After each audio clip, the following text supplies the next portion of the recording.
আহত করতে গিয়ে, মানুষকে হত্যা করতে গিয়ে সে জনতার হাতে সে নিহত হয়েছে। এখানে অজ্ঞাতনামা বিএনপির নামে আপনারা মামলা করেছেন, অথচ জামাতকে আপনারা ফুলচন্দন দিয়ে বসিয়ে রেখেছেন। জামাত স্বর্গ থেকে আসছে, তারা জান্নাতি দল, তারা আল্লাহর দলের প্রচার করতেছে, এগুলো আপনারা ভাওতাবাজি করতেছেন। এইভাবে কিন্তু প্রশাসন কিন্তু ঠিক থাকলে কিন্তু ওই যে আওয়ামী লীগের মতো প্রশাসনকে মানুষ যেভাবে ঘৃণা করেছে সেভাবে কিন্তু প্রশাসনকে মানুষ ঘৃণা করবে। আমার প্রিয় ভাগিনা তারেক জিয়াকে প্রধানমন্ত্রী হিসেবে দেখতে চাই। হ্যাঁ, সে এখনো বয়সে তরুণ। আসসালামু আলাইকুম। আমি প্রশ্ন দেখাবো নির্বাচনের আগেই আইন শৃঙ্খলা বাহিনীকে কেন্দ্র করে কড়া হুঁশিয়ারি দিলেন, কিন্তু কেন, যা আপনারা জানলে অবাক হয়ে যাবেন। তো আজকের এই ভিডিওটি অত্যন্ত গুরুত্বপূর্ণ। তো আমি আশা করবো যে আপনারা সম্পূর্ণ ভিডিওটি দেখবেন, আর এই সম্পূর্ণ ভিডিওটি দেখলেই বিস্তারিত জানতে পারবেন। আর এই ভিডিওটি দেখানোর আগে আপনাদের কাছে আমার ছোট্ট একটি রিকোয়েস্ট, আপনারা যদি আমার চ্যানেলে নতুন হয়ে থাকেন তাহলে নিত্য নতুন আপডেট সবার আগে পেতে আমার এই চ্যানেলটি সাবস্ক্রাইব করে আমার সাথেই থাকুন। আর এখন চলুন কথা না বাড়িয়ে আমরা ভিডিওটি দেখে আসি।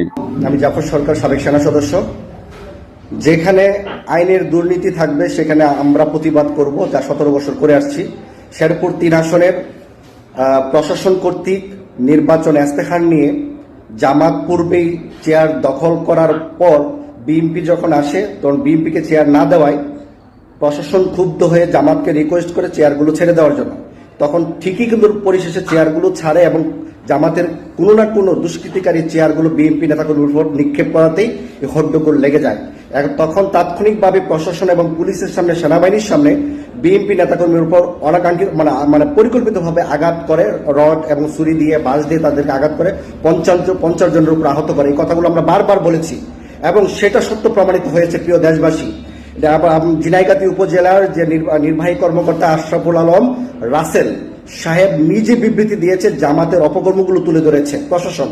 কিন্তু এত কিছু পরেও যখন বিএনপির ওই নেতাকে আমাদের বিএনপির ভারপ্রাপ্ত চেয়ারম্যান তারেক রহমান তলব করেছে বিষয়গুলো তদন্ত জানার জন্য, কিন্তু বিএনপির চেয়ারম্যান তারেক রহমান সাহেব ঠিকই কিন্তু বলেছেন সরকারের প্রতি, আইনের প্রতি শ্রদ্ধা জানিয়ে, যে ওইখানে সুন্দরভাবে তদন্তের মাধ্যমে দোষী সাব্যস্ত হলে তাদেরকে বিচারের আওতায় আনা হোক। উনি কিন্তু আইনের প্রতি সম্মান করেছেন।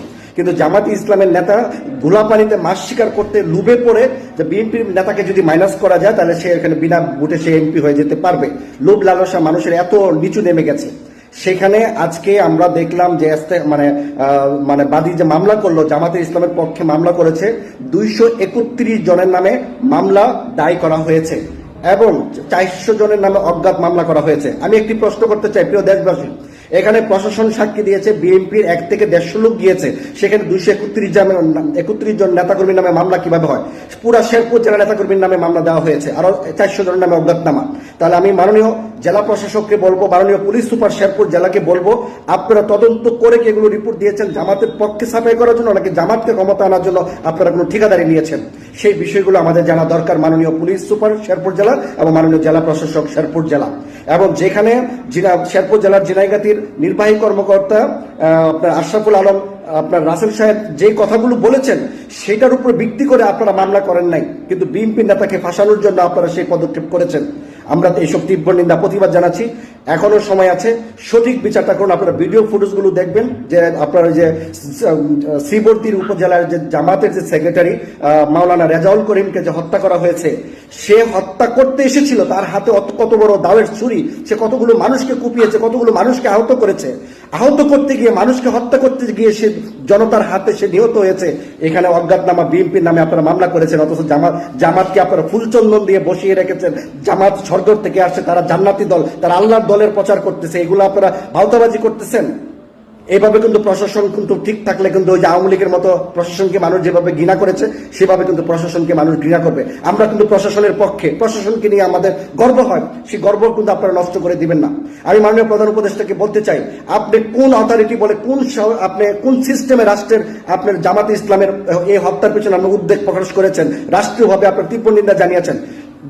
জামাতি ইসলাম বিএনপির উপর যে অনেক আকস্মিকভাবে আঘাত করলো, 50 জন লোককে আহত করলো, সেটা নিয়ে আপনার কেন বিবৃতি দেন নাই? আপনি এক দেশে 2 নাগরিকের মূল্যায়ন না করে শুধু জামাতের নাগরিকের উপর আপনার ভিত্তি করেছেন। আপনার কি জামাতের কাছে বিক্রি হয়ে গেছেন? মাননীয় প্রধান উপদেষ্টা, মাননীয় স্বরাষ্ট্র উপদেষ্টা, আইন উপদেষ্টা, আপনারা কি করছেন? সেখানে আপনার সরজমিনে কেন তদন্ত করা হয় নাই? আজকে এই যে এখানে যে বিএনপির যে প্রার্থী ডক্টর মাহমুদ ওমর রুবেল, উনি 25 বছর এমপি হয়েছেন, 3বার এমপি, আজ পর্যন্ত উনি কোনোদিন একটা আওয়ামী লীগের বিরুদ্ধে কথা বলে নাই, জামাত ইসলামের বিরুদ্ধে কথা বলে নাই, কোনো একটা তার নিজের দলের স্বতন্ত্র প্রার্থী সেই স্বতন্ত্র বিরুদ্ধে সে একটা কথা বলে নাই। তারা মাশাআল্লাহ তার এত জনপ্রিয়তা আছে, এমন একটা ব্যক্তিকে পরাজিত করার জন্য জামাতে একটি লাশই যথেষ্ট ছিল। সেই লাশের বিনিময়ে তারা বিএনপিকে কাবু করে তারা যেন সে রাষ্ট্র ক্ষমতায় আসতে পারে, মানে ওই এলাকার এমপি হতে পারে, এত বড় জঘন্যতম তারা চিন্তা ভাবনা করেছে। তো আমি প্রিয় দেশবাসী, আপনারা, আমি এটা তৃতীয় লাইভ করলাম, যে জামাতে ইসলামের নেতা মারা গেছে তার হাতে কিন্তু ছুরি ছিল। আপনারা আবার ভিডিও কমেন্টে সেই ছবিটা পাবেন।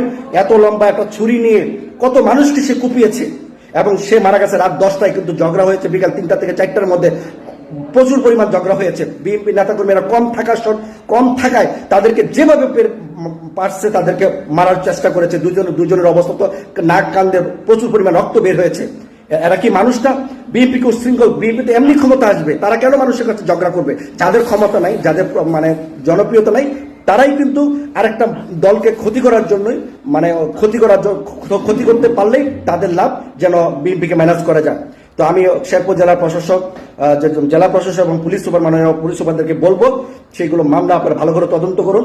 আপনারা ওইখানকার যে নির্বাহী কর্মকর্তা আশরাফুল আলম রাসেল স্যার আছেন, নির্বাহী কর্মকর্তা, যাদের সামনে, ওসির সামনে, সেনাবাহিনীর সামনে যারা এই ধরনের দুর্ঘটনা ঘটিয়েছে এবং চেয়ার নিয়ে দুর্ঘটনা ঘটিয়েছে, ইস্যু বানিয়েছে, এবং জামাতের সেই নেতা বলেছে প্রকাশ্যে যে আমাদের ভয় পাওয়ার কোনো কিছু নাই, মানে আপনার ওই ইস্তেকারের শুরুর আগে উনি প্রত্যেকটা মানুষকে কয়েক হাজার লোক নিয়ে উনি এখানে গেছেন, যেখানে কথা ছিল যে 1 থেকে 150 লোক এখানে তার নির্বাচনী প্রচারণার মানে একটা ঘোষণা হবে, সেখানে যেন আসে। যেমন বিএনপি ঠিকই কিন্তু মানে তাদের অর্ডার মেনেছে, প্রশাসনের কথা মেনেছে, 1 থেকে 150 লোক গিয়েছে, কিন্তু জামাত গিয়েছে 2000 লোক।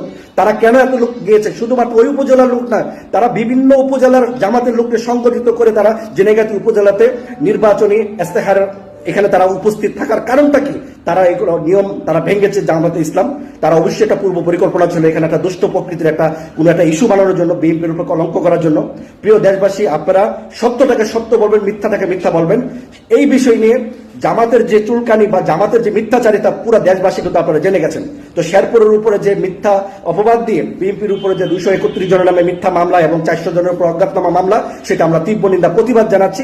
এখানে চুল পরিমাণ বিএনপির কোনো দোষ নাই, 100% নয়, 1000% এখানে জামাতের মানে পূর্ব পরিকল্পিতভাবে বিএনপির উপর অ্যাটাক করেছে।